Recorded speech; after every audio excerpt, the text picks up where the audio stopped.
Good morning, dear students. I am Pratik sir, an educator at Arya Public School, Chandlana. This is online video YouTube lecture for class plus 2. And in this lecture, we are going to discuss about amines. बेटा इस chapter के अंदर हमने preparation of amines करनी है। हमने preparation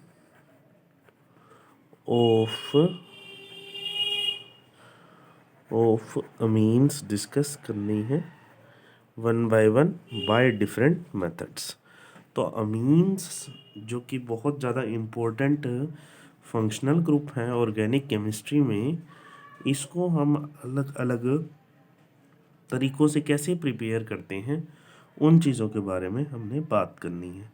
तो सबसे पहला तरीका है बेटा, जिस चीज़ से हम जो है अमीन्स को प्रिपेयर करते हैं वो है अमोनोलिसिस। वो क्या है? Ammonolysis of alkyl halides. Ammonolysis of alkyl halides. बेटा एल्काइल हैलाइड्स की अमोनोलिसिस करके हम अमीन्स को प्रिपेयर करते हैं। अमोनोलिसिस देखो बेटा, दो वर्ड से मिलके बना है, अमोनो और लाइसिस। लाइसिस का मतलब है ब्रेक डाउन और अमोनो का मतलब है with the help of ammonia. जब हम एल्काइल हैलाइड्स को with the help of ammonia break करते हैं तो हमें अमीन्स मिलते हैं। फॉर एग्जांपल, अगर मैं एल्काइल हैलाइड को एक्वस या एल्कोहलिक अमोनिया से रिएक्ट करवाता हूँ तो रिएक्शन होती है। ये जो NH3 है इसके पास लोन पेयर है, ये क्या करता है? R पर अटैक। जैसे ही ये R पर अटैक करेगा यहाँ बन जाएगा RNH3 positive X negative. Means क्या बना बेटा? N के ऊपर पहले 3 हाइड्रोजन तो अवेलेबल थे ही सही, एक R और लग गया, पॉजिटिव साइन बन गया, X नेगेटिव काउंटर आयन लग गया। अब ये फटाफट HX दे देगा। X नेगेटिव तो पहले ही बाहर है बेटा, N पर पॉजिटिव चार्ज अनस्टेबल होता तो ये इलेक्ट्रॉन क्लाउड यहाँ जाएगा, जिसकी वजह से बेटा HX बाहर निकलेगा और RNH2 बन जाएगा। यानी कि कहने का मतलब क्या है? जहाँ पर नाइट्रोजन पर 3 ग्रुप लगे थे, 3 हाइड्रोजन लग रहे थे और वो अमोनिया बन रहा था, अब वहाँ पर एक H हट गया और उसकी जगह एक R ने ले ली। तो ये होती है अमोनिया के प्रेजेंस में RX का टूटना, RX की लाइसिस, RX का ब्रेकडाउन। बट रिएक्शन यहीं तक ख़त्म नहीं होती, क्योंकि जो अमोनिया है बेटा, जो अमोनिया है वो RX उसको मिलता रहेगा।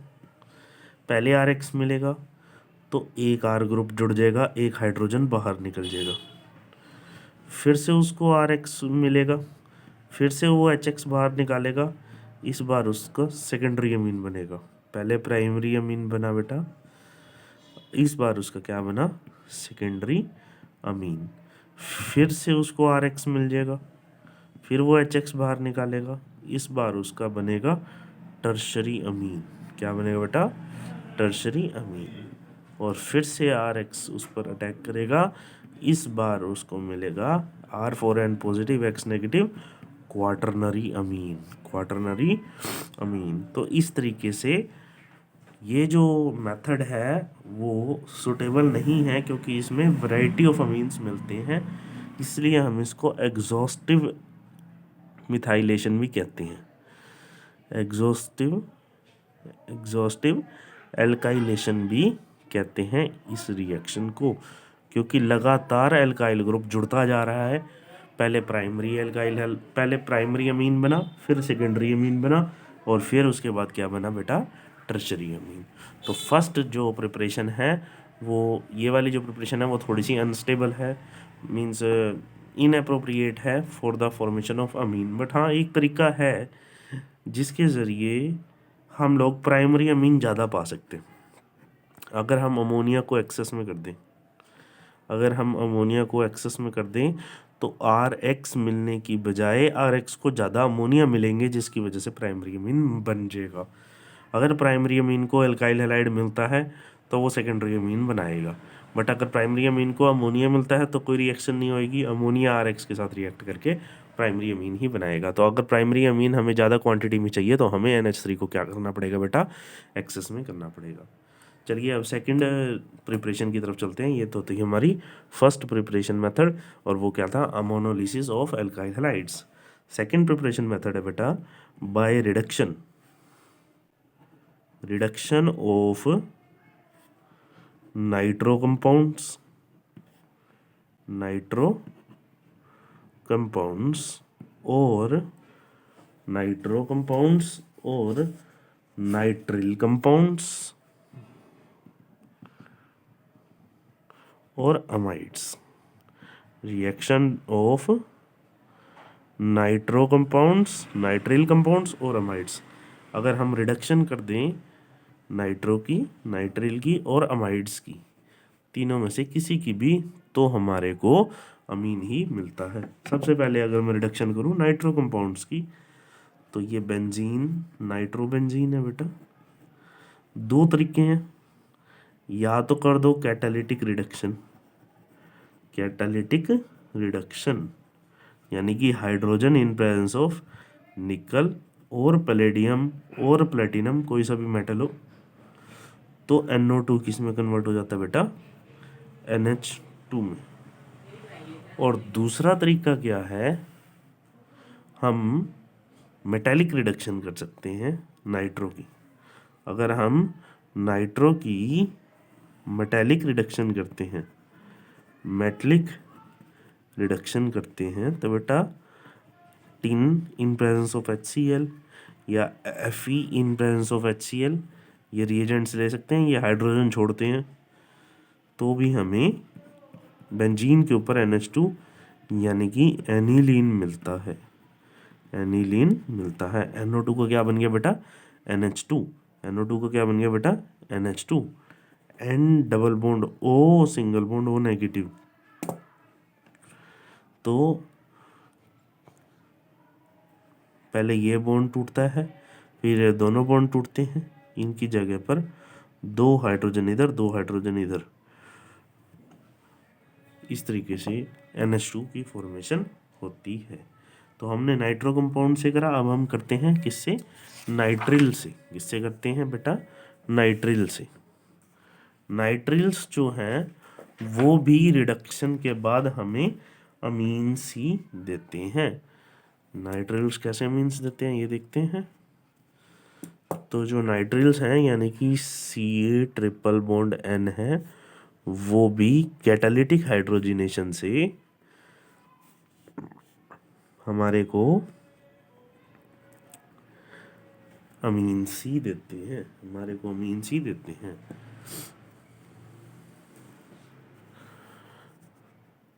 अभी तक हम मेटालिक रिडक्शन के बारे में कर रहे थे, मेटल को एसिड से रिएक्ट कर रहे थे। कुछ मेटल्स होते हैं जो अल्कोहल से भी रिएक्ट कर जाते हैं, जैसे सोडियम C2H5OH। ये भी जो मिक्सचर है सोडियम अल्कोहल, सोडियम अल्कोहल, ये भी क्या करता है, साइनाइड को रिड्यूस कर सकता है CH2NH2 में। तो C ट्रिपल बॉन्ड N है, RC ट्रिपल बॉन्ड N है। यहाँ पर भी क्या होगा, तो भाई एक बॉन्ड टूटा तो एक हाइड्रोजन इधर, एक हाइड्रोजन इधर, दूसरा बॉन्ड भी टूट गया इधर और इधर, क्या बन गया, RCH2NH2 single bond, RCH2NH2 single bond. इसी तरीके से अमाइड्स भी है बेटा, amides RC double bond O NH2, this is amide. Amide को अगर मैं रिड्यूसिंग एजेंट डालूँ अमाइड में, लिथियम एल्युमिनियम हाइड्राइड, तो हाइड्रोजन इधर डालेगा, हाइड्रोजन इधर आएगा, फाइनली RCH2NH2 बनेगा। कैसे बना, RC double bond O NH2 है ना बेटा जो। अब ये दोनों बॉन्ड टूटेंगे, दो हाइड्रोजन यहाँ लगेंगे, दो हाइड्रोजन यहाँ लगेंगे, formation of RCH2NH2, formation of RCH2NH2, amide से बनाया। ये किससे बनाया बेटा हमने? अमाइड से बनाया। अच्छा, यहाँ पर तो ख़ास बात ये है कि जो अमाइड से हमने अमीन बनाया उसमें उतने ही कार्बन थे जितने कार्बन अमाइड में थे। फॉर एग्ज़ाम्पल अगर मैं ले लूँ CH3CONH2 और उसको रिएक्ट करवाऊँ लिथियम एल्युमिनियम हाइड्राइड से, तो 2 कार्बन वाला अमाइड था, यहाँ पर हमारे को 2 कार्बन वाला ही अमीन मिलेगा। बट एक रिएक्शन बेटा ऐसी भी है जिसमें 1 कार्बन कम वाला अमीन मिलता है, जो CO है वो बिल्कुल ही बाहर निकल जाता है। फॉर एग्जाम्पल अगर मैं जनरल रिएक्शन लिखूं उसकी, तो क्या बनेगी बेटा? RC double bond O NH2 है अगर, और मैं इसमें कुछ रिएजेंट डालता हूँ जिसकी वजह से ये CO पूरा का पूरा बाहर निकल जाता है, ये RNH2 की फॉर्मेशन होती है। अच्छा, वो रिएजेंट क्या है बेटा? Bromine in presence of NaOH। और इस रिएक्शन का नाम क्या है बेटा? Hofmann bromamide degradation reaction. Hofmann bromamide, Hofmann bromamide degradation. Degradation क्यों बेटा? क्योंकि इसमें 1 कार्बन बिल्कुल ही ख़त्म हो जाता है। प्रोडक्ट इसमें NaBr प्लस Na2CO3। ये CO कहाँ से आया? यहाँ से। NaBr प्लस Na2CO3 प्लस में H2, ये बनता है। थोड़ा सा हिंट दे देता हूँ बेटा, ये बनता कैसे है एक्चुअल में। RC double bond O NH2 है ना जो, वहाँ यहाँ पर कुछ ऐसा होता है जिसकी वजह से ये जो R ग्रुप है वो माइग्रेट कर जाता है, कार्बन को छोड़ के नाइट्रोजन पे आ जाता है, जिसकी वजह से RNH2 बनता है और CO बाहर निकल के Na2CO3 बना देता है। जस्ट एक थोड़ा सा हिंट कि किस तरीके से ये बेटा रिएक्शन होती है। तो ये होफमैन ब्रोमामाइड डिग्रेडेशन है, जो कि 1 स्टेप मतलब 1 कार्बन कम बनता है। अगर उतने ही कार्बन का आपने अमीन बनाना है, अगर उतने ही कार्बन का आपने अमीन बनाना है, अगर उतने ही कार्बन का आपने अमीन बनाना है तो आप पहले वाली रिएक्शन कर सकते हैं। और अगर 1 कम कार्बन वाला अमीन बनाना है तो आप होफमैन ब्रोमामाइड डिग्रेडेशन स्टेप कर सकते हैं। होफमैन ब्रोमामाइड डिग्रेडेशन स्टेप कर सकते हैं। और अगर 1 कार्बन ज़्यादा बनाना है अमीन में तो नाइट्रिल के साथ कर सकते हैं, नाइट्रिल के साथ रिएक्शन कर सकते हैं। एक और बेटा नेम रिएक्शन है Gabriel phthalimide reaction. Gabriel phthalimide reaction, Gabriel phthalimide reaction, just name reaction.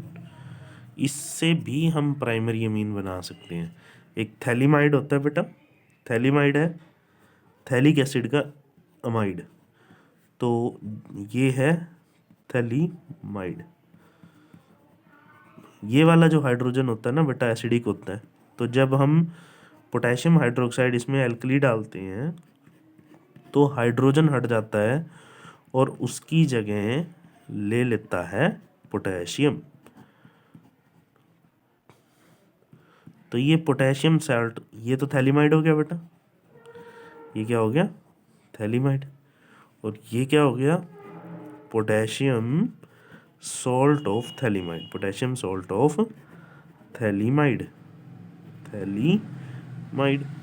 अब इसमें जैसे ही हम RX डालते हैं बेटा, तो K यहाँ से सॉरी X यहाँ से बाहर निकल जाता है, KX बाहर, अल्काइल सॉल्ट बन जाएगा अब थैलिमाइड का बेटा।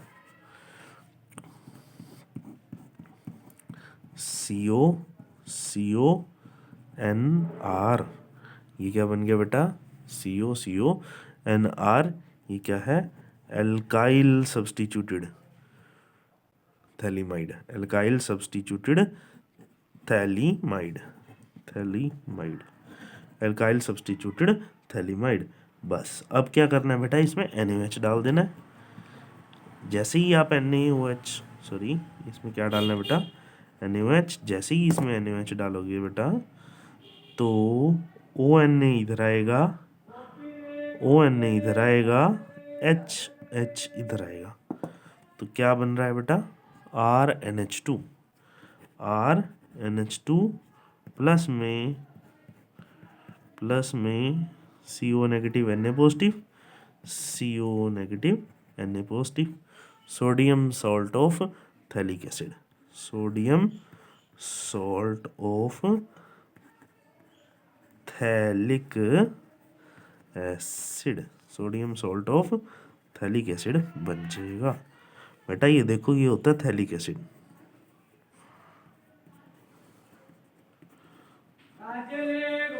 ये होता है थैलिक एसिड, इसमें अमोनिया डालेंगे तो थैलीमाइड बनेगा। थैलीमाइड के हाइड्रोजन का ही हमने यूज़ किया है, थैलीमाइड के हाइड्रोजन का यूज़ किया, पहले उसको अल्कली के मेथड से,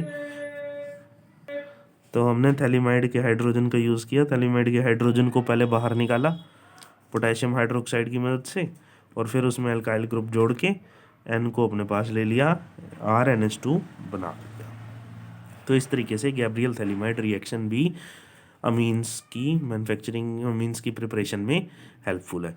तो हमने कुछ एक प्रिपरेशंस करी अमीन्स की, पहले करी है मोनोलिसिस अमोनिया और अल्काइल हैलाइड की, फिर उसके बाद हमने करी reduction nitro compound, nitrile compound और अमाइड्स की, और अमाइड की हमने एक स्पेसिफिक रिएक्शन भी करी, होफमैन ब्रोमोमाइड डिग्रेडेशन और गैब्रियल थैलीमाइड रिएक्शन। सभी का काम क्या है? अमीन्स की फॉर्मेशन, सभी का काम अमीन्स की फॉर्मेशन है। गैब्रियल थैलीमाइड से सिंपल अमीन मिलता है, होफमैन ब्रोमोमाइड डिग्रेडेशन से एक कार्बन कम में अमीन मिलता है, और साइनाइड लगा के अगर उसकी साइनाइड लगा के यानी नाइट्रेट लगा के अगर आप उसकी हाइड्रोजिनेशन करते हो यानी रिडक्शन करते हो तो एक कार्बन ज़्यादा वाला अमीन मिलेगा, एक कार्बन ज़्यादा वाला अमीन मिलेगा। तो ये अलग अलग मेथड्स हैं अमीन्स की प्रिपरेशन के, एक बार स्टडी करिए। नेक्स्ट लेक्चर में हम लोग फिजिकल प्रॉपर्टीज़ और केमिकल प्रॉपर्टीज़ के बारे में डिस्कस करेंगे अमीन्स की। So this is all about this lecture. We will discuss further in our next lecture. Till then, stay at home, study well, take care.